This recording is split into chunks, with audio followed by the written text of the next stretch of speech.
أعوذ بالله من الشيطان الرجيم. بسم الله الرحمن الرحيم. وكأين من دابة لا تحمل رزقها الله يرزقها وإياكم وهو السميع العليم. ولئن سألتهم من خلق السماوات والأرض وسخر الشمس والقمر ليقولن الله، فأنى يؤفكون. الله يبسط الرزق لمن يشاء من عباده ويقدر له، إن الله بكل شيء عليم. ولئن سألتهم من نزل من السماء ماء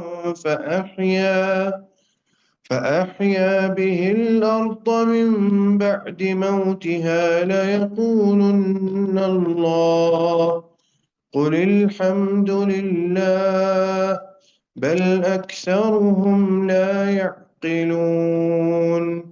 وما هذه الحياة الدنيا إلا لهو ولعب، وإن الدار الآخرة لهي الحيوان لو كانوا يعلمون. فإذا ركبوا في الفلك دعوا الله مخلصين له الدين، فلما نجاهم إلى البر إذا هم يشركون، ليكفروا بما آتيناهم وليتمتعوا فسوف يعلمون. أولم يروا أنا جعلنا حرما آمنا ويتخطف الناس من حولهم، أفبالباطل يؤمنون وبنعمة الله يكفرون. ومن أظلم ممن افترى على الله كذبا أو كذب بالحق لما جاءه، أليس في جهنم مثوى للكافرين؟ والذين جاهدوا فينا لنهدينهم سبلنا وإن الله لمع المحسنين.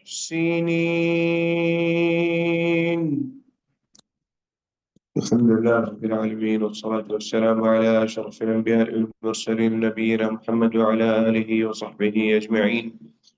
اللهم انفعنا بما علمتنا وعلمنا ما ينفعنا وزدنا علما وعملا وتوفيقا برحمتك يا أرحم الراحمين. رب اشرح لي صدري ويسر لي أمري واحلل عقدة من لساني يفقه قولي.